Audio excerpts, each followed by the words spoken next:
बहुत बहुत स्वागत है आपका एजेंडा अयोध्या में। देखिए, अब यहाँ पर जिस तरीके से अयोध्या को लेकर माहौल बना हुआ है, उस माहौल में हर पॉलिटिकल पार्टी के पास ये दिखाई दे रहा है कि एजेंडा सिर्फ एक है, अयोध्या। बसपा अपने ब्राह्मण सम्मेलन करती है अयोध्या में, ओवैसी साहब अपने कार्यक्रमों की शुरुआत करते हैं अयोध्या से। समाजवादी पार्टी भी थोड़ा सॉफ्ट हिंदू तो लेके चल रही है। प्रियंका गांधी मंदिर मंदिर जाना शुरू कर दी है। तो अयोध्या के जरिए ही बेड़ा पार होगा क्या 2022 के चुनाव में? आज न्यूज 18 के माध्यम से जो एजेंडा अयोध्या नाम से आपने यह प्रोग्राम रखा है, इसका धन्यवाद करता हूं। लेकिन अयोध्या नाथ की कृपा से कोटि कोटि राम भक्तों की भावना के अनुरूप देश की सर्वोच्च अदालत के आदेश के बाद भव्य राम मंदिर का निर्माण शुरू हो गया है। केवल प्रदेश नहीं, देश नहीं, दुनिया के राम भक्तों की नज़र इस समय अयोध्या पर है। भारतीय जनता पार्टी की केंद्र और प्रदेश दोनों सरकारें मिलकर के हम लोग लगातार प्रयास कर रहे हैं कि देश और प्रदेश के विकास के साथ साथ त्रेता युग हमने देखा नहीं है, पढ़ा है, सुना है, वैसा ही एक विकास, वैसा ही एक दृश्य केवल अयोध्या के लोग नहीं बल्कि इस पूरी दुनिया के राम भक्त जो अयोध्या आते हैं वहाँ आकर के देखें। और अयोध्या में आकर के केवल अयोध्या में रामलला की जन्मभूमि और राम राज्य ही नहीं बल्कि भगवान श्री राम की लीला अनेकानेक प्रकार से है। चाहे वह श्री राम जानकी मार्ग हो और चाहे फिर श्री राम वनगमन मार्ग हो, उसके माध्यम से भी भगवान की लीला स्थली से हमारी सरकारों का, दोनों सरकारों का मिलकर के प्रयास है कि हम लोगों को जोड़ने का काम करें।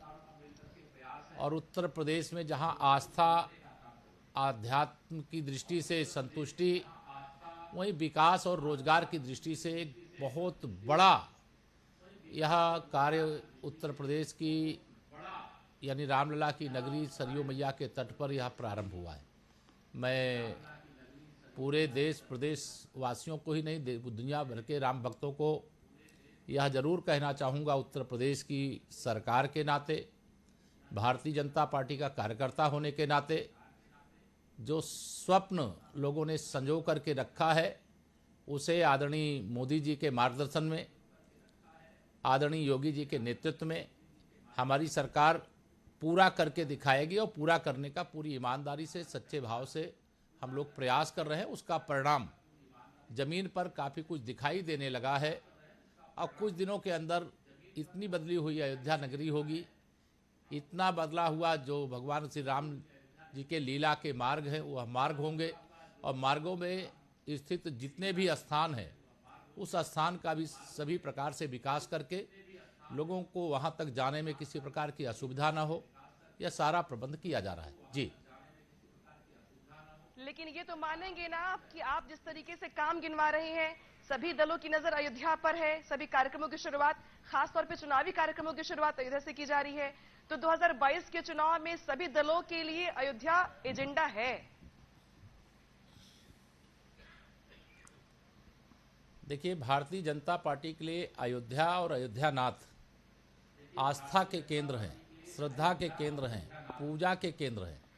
लेकिन बाकी दलों के लिए राजनीतिक दृष्टि से अगर उन्हें अयोध्या जाना पड़ रहा है तो ये भारतीय जनता पार्टी की वैचारिक विजय है। हम सदा कहते थे रामलला हम आएंगे, मंदिर भव्य बनाएंगे, मंदिर वहीं बनाएंगे। और विरोधी कहते थे मंदिर वहीं बनाएंगे लेकिन तारीख नहीं बताएंगे। लेकिन अब भव्य राम मंदिर निर्माण के लिए कार्य प्रारंभ है। अब जिन लोगों ने राम भक्तों पर गोलियां चलवाने का काम किया था, अब उनको भी मजबूरी में अयोध्या भी जाना पड़ रहा है। भगवान श्री राम और जी के और हनुमान जी के भी दर्शन करने पड़ रहे हैं, भगवान श्री कृष्ण जी के भी दर्शन करने पड़ रहे हैं। किसी को वो भोलेनाथ का अभिषेक करना पड़ रहा है, किसी को जनेऊ दिखाना पड़ रहा है, किसी को प्रयागराज के संगम में डुबकी लगाना पड़ रहा है। यह मैं भारतीय जनता पार्टी की वैचारिक विजय मानता हूं। और यह जो रास्ता अपनाए थे और वर्तमान में भी अपनाए हुए हैं, या तुष्टीकरण और जातिवाद के आधार पर इनका राजनीतिक भविष्य पहले भी खतरे में जनता ने डाला है, राम भक्तों ने डाला है, राजभक्तों ने डाला है। आगे भी इनका राजनीतिक कोई भविष्य मुझे दिखाई नहीं देता। जी जी उप मुख्यमंत्री जी, आप इसे वैचारिक विजय मान रहे हैं। मौजूदा अयोध्या जिस तरीके से उत्तर प्रदेश की राजनीति में अयोध्या हमेशा से ही सेंटर में रही है, इस बार हर कोई अयोध्या से ही अपने चुनावी रणभेरी की शुरुआत कर रहा है, चुनावी संग्राम की शुरुआत। ये आपकी वैचारिक विजय है, लेकिन 2022 को लेकर बीजेपी कितनी आश्वस्त है? भगवान राम बेड़ा पार लगा देंगे? देखिए, भगवान श्री राम की कृपा है। मैंने आपको बताया कि भगवान श्री रामलला की जन्मभूमि और श्री अयोध्या धाम भारतीय जनता पार्टी के एक एक कार्यकर्ता के लिए आस्था का केंद्र है, श्रद्धा का केंद्र है, पूजा का केंद्र है। बाकी दलों के लिए पहले भी राजनीति के केंद्र में रखने का प्रयास किया जाता था और आज भी वह ऐसा प्रयास कर रहे हैं, ऐसा अभिनय कर रहे हैं। जिन्होंने भगवान श्री राम को नकारने का काम किया था, मंदिर देख करके मुंह फेर लेते थे, विजयादशमी के उत्सव में हिस्सा नहीं लेते थे, आज उन लोगों को यह दिन देखने पड़ रहे हैं। तो यह तो मैंने कहा, ये भारतीय जनता पार्टी की वैचारिक विजय है। लेकिन भगवान की कृपा से, रामलला की कृपा से और भारतीय जनता पार्टी के मजबूत संगठन से, केंद्र और प्रदेश सरकार के माध्यम से जो हमने विकास का कार्य किया है, गरीब के, किसान के, मजदूर के, युवाओं के उज्जवल भविष्य के लिए काम किया है, उसके आधार पर हम 2022 में एक बार फिर से 300 से ज़्यादा सीटें जीत करके उत्तर प्रदेश में सरकार बनाने जा रहे हैं। जो मुंगेरी लाल के हसीन सपने देखते हुए बड़े बड़े दावे करते हैं, वो अपनी ही लिस्ट को देख लें कि उन्होंने 2014 में क्या कहा था, 2017 में क्या दावा किया था और 2019 में जब सपा, बसपा और लोकदल ये तीनों दल मिल गए थे तब इन्होंने क्या दावा किया था। लेकिन देश की जनता इनका असली चरित्र पहचान चुकी है कि जब चुनाव होंगे तब मंदिर जाएंगे, तब जब चुनाव होंगे तो अगड़े पिछड़े अनुसूचित सबकी बातें करेंगे, चुनाव हो जाएंगे तो सत्ता के माध्यम से जनता का शोषण करेंगे। लेकिन भारतीय जनता पार्टी ना शोषण होने देगी, ना भ्रष्टाचार होने देगी, ना गुंडागर्दी होने देगी, ना अपराध होने देगी। उत्तर प्रदेश का विकास विकास विकास करने का काम करेगी और अयोध्या नाथ का जो गौरव है, जो स्थान है, उस गौरव और स्थान को ध्यान में रख करके हम अयोध्या का चतुर्दिक सर्वांगीण सर्वस्पर्शी विकास कर रहे हैं और उसको हम करेंगे। केशव जी, आपने, बीजेपी कहती है कि 100 में 60 हमारा है, 40 में बंटवारा है। अखिलेश यादव 2022 को लेकर कह रहे हैं कि 400 के पार। मैंने अभी आपको कहा कि इनके जो दावे हैं श्री अखिलेश यादव जी के, आपने पहले भी उनके साथ कई बार बातचीत की होगी कि उन्होंने 14 में क्या दावा किया था, 17 में क्या दावा किया था और 19 में क्या दावा किया था। तो 22 में वो 400 नहीं, वो अभी कहने को 800 कह सकते हैं, लेकिन मुंगेरी लाल के हसीन सपने देखने से हम नहीं रोक सकते। लेकिन जनता उनको लगातार 3 बार परास्त कर चुकी है, चौथी बार परास्त करने के लिए तैयार बैठी है। और समाजवादी पार्टी तो सारे विरोधियों को एक साथ ले ले तब भी अभी 25 साल तक सत्ता के इर्द गिर्द दिखाई नहीं देगी। वो 2017 का चुनाव जो परिणाम था उसको अगर 22 में दोहराएंगे तो यह उनके लिए बड़ी बात होगी।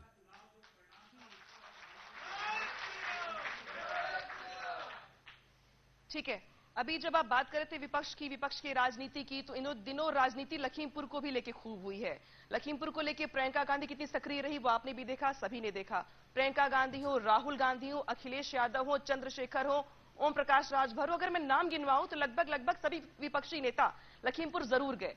और इस बात को लेकर अब ये माना जा रहा है कि जो किसान फैक्टर था बीजेपी के साथ, या फिर जिसको लेके बीजेपी मान रही थी कि हम किसान सम्मेलन कर रहे हैं या हमने गन्ना समर्थन मूल्य को बढ़ा दिया, किसानों के लिए फायदे का सौदा था, इसके अलावा बहुत सारे और भी बड़े फैसले आप लोगों ने किए।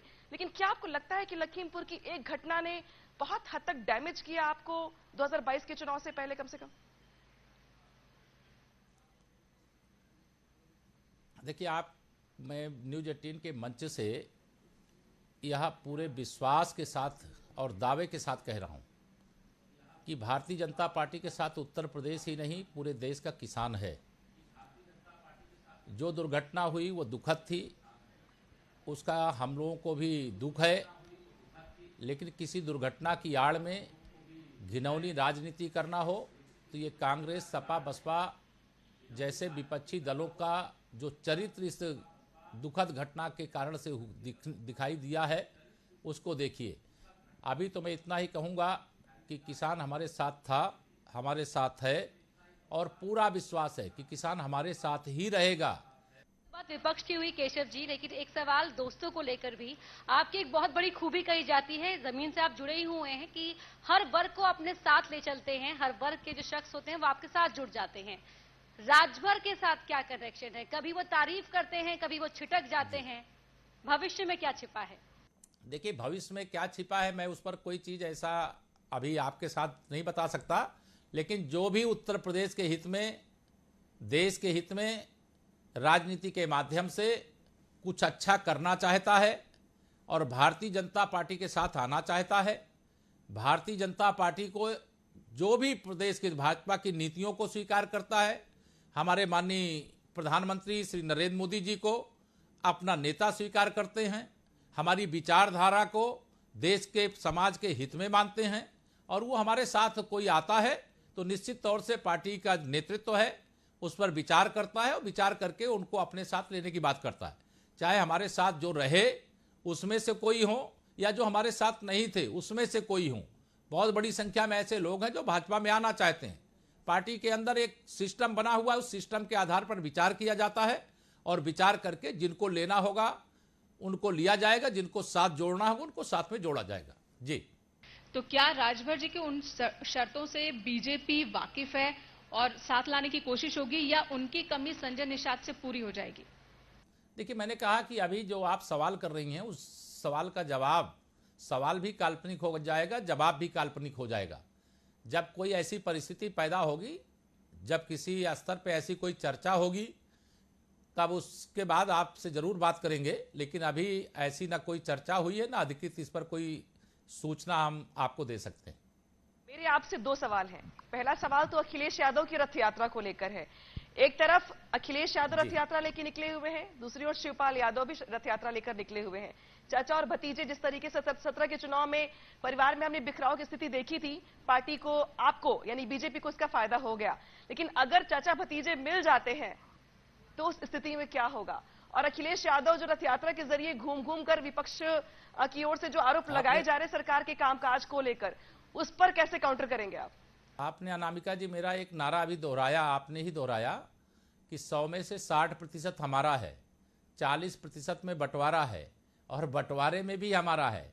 ये चाचा भतीजे एक हो जाएं, चाहे बुआ भतीजे एक हो जाएं, चाहे राहुल गांधी जी को भी अपने साथ, कांग्रेस को भी जोड़ लें, और जिनको जिनको जोड़ना है सब एकजुट होकर के लड़ लें। कोई मन में तमन्ना शेष नहीं रखना चाहिए और मिल करके लड़के देख लें। मुझे तो जनता पर भरोसा है, अपने कार्यकर्ता पर भरोसा है। केंद्र और प्रदेश सरकार के माध्यम से जो हमने प्रदेश का विकास का काम किया है, गरीब के विकास का काम किया, उस कार्य पर भरोसा है कि हमारी पार्टी फिर 300 से ज़्यादा सीटें जीत करके उत्तर प्रदेश में सरकार बनाने जा रही है। उनकी पार्टी, वो अखिलेश यादव जी की ये विजय यात्रा नाम दिए हुए, लेकिन मैं तो उनकी ये विजय यात्रा को पराजय यात्रा कहता हूँ। जितनी दूरी उनकी यात्रा चलती जाएगी उतनी तेजी से गुंडे, अपराधी, माफिया बाहर आ रहे हैं, और जैसे बाहर आ रहे हैं आम जनता को तो देख करके डर लग रहा है कि अभी रथ यात्रा के पीछे इतने गुंडे, अपराधी, माफिया जब आ रहे हैं तो अगर कोई विधानसभा में इनकी साइकिल पंचर होने से बच गई तो किस प्रकार से रौंदने का काम करेंगे। इसलिए अभी साइकिल का, अखिलेश जी का, इनका कोई भविष्य नहीं है। बाकी जिसका जो दल है वो अपने दल के हिसाब से कोई कार्यक्रम करता है, लोकतंत्र है, हमें कोई आपत्ति नहीं है, लेकिन हमें पूरा विश्वास है अपने कार्यों पर, अपने विचारधारा पर, अपने कार्यकर्ताओं पर कि हम 2022 में फिर 300 से अधिक सीटें जीतेंगे। तो कहते हैं और सरकार लगातार ये दावे कर रही है कि सुशासन, कानून व्यवस्था बहुत अच्छा, लेकिन विपक्ष का कहना है कि बुलडोजर को हथियार बना लिया है मौजूदा सरकार ने, और वो भी सिलेक्टिव कार्रवाई हो रही है। माफिया और गुंडा के खिलाफ कार्रवाई नहीं हो रही है बल्कि सिलेक्टिव कार्रवाई। इस पर क्या कहेंगे आप? मैंने भी सुना है, एक दिन श्री अखिलेश यादव जी ने इस प्रकार का बयान दिया था कि भारतीय जनता पार्टी अवैध निर्माण जो हैं उन पर बुलडोजर चलवाती है, और इसलिए भाजपा को अपना चुनाव निशान बदल करके कमल के फूल की जगह बुलडोजर रख लेना चाहिए। तो मैंने भी उनको एक सलाह दे दी थी कि समाजवादी पार्टी के शासन में गुंडागर्दी ही गुंडागर्दी होती है और उस पार्टी के साथ गुंडे, अपराधी, माफिया ही जुड़े रहते हैं, इसलिए उन्हें भी अपना चुनाव निशान साइकिल बदल करके AK-47 रख लेना चाहिए। भारतीय जनता पार्टी अवैध निर्माण के खिलाफ चुनाव में वादा की थी कि अगर हमारी सरकार बनेगी तो अवैध कब्जे हटाने का काम करेंगे, भू माफियाओं के खिलाफ कार्रवाई करेंगे। वो कार्रवाई हमारी सरकार बनने के बाद लगातार हो रही है। केशव जी, एक आखिरी सवाल मैं आपसे ये पूछना चाह रही थी कि आपने कहा कि जितने भी वोट कटवा पार्टी हैं वो सब एक साथ मिल जाए, बीजेपी को फर्क नहीं पड़ता, लेकिन वही विपक्ष कहता है कि दरअसल वो तमाम जो बाहरी हैं जो वोट काटने आते हैं वो बीजेपी की बी टीम है।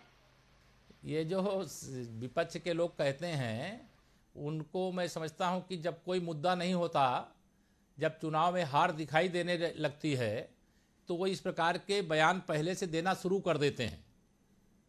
जब समाजवादी पार्टी की सरकार बनी थी तो उस समय EVM मशीन से चुनाव हुए थे, उस समय EVM सही थी। जिन राज्यों में भाजपा हार जाए, EVM से चुनाव हो, तो वहाँ EVM सही है। जहाँ विपक्ष के सपा, बसपा, कांग्रेस और जो विरोधी दल हार जाएं तो भाजपा जीत जाए तो वहाँ EVM खराब है। ये इनका चरित्र है। भारतीय जनता पार्टी को अपने संगठन की शक्ति पर, अपने केंद्र सरकार के माध्यम से कार्यों पर विश्वास है। उस विश्वास के आधार पर हम ये कह रहे हैं किसी के सहारे की जरूरत नहीं है, हमें एक ही सहारा चाहिए, उत्तर प्रदेश की 24 करोड़ जनता का। और उस 24 करोड़ जनता का हमें समर्थन मिला है। उत्तर प्रदेश में 75 जिले हैं और सभी 75 जिलों में बिना भेदभाव के हमारी सरकार बनने के बाद विकास हुआ है। सभी 403 विधानसभा क्षेत्रों में पक्ष का विधायक रहा हो चाहे विपक्ष का विधायक रहा हो, हम लोगों ने विकास में भेदभाव नहीं किया।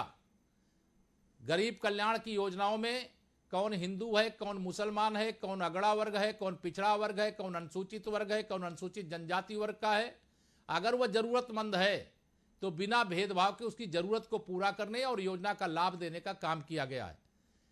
जिनका विपक्ष के जो नेता हैं उनका चरित्र ऐसा रहा है उनकी सरकार में, जब उनको ऐसा नहीं कि मौका उनको जनता ने नहीं दिया, लेकिन जब उनको मौका दिया तो उन्होंने जिनके लिए काम करने का वादा करके सत्ता में पहुंचे उनको भूल गए। एक ही बात याद रही, गुंडा माफिया। एक ही काम याद रहा, तुष्टीकरण की घटिया राजनीति।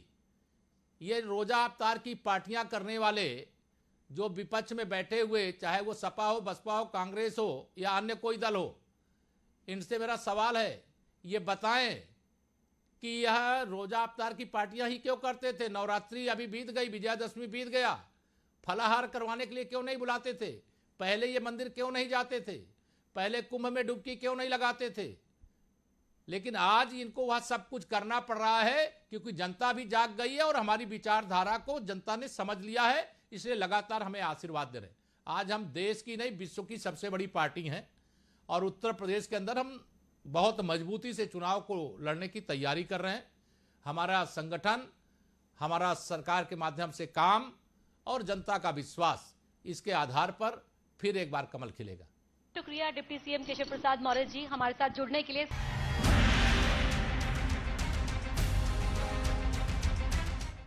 3 लोगों को रौंदा, तीनों घायलों को अस्पताल में भर्ती कराया गया।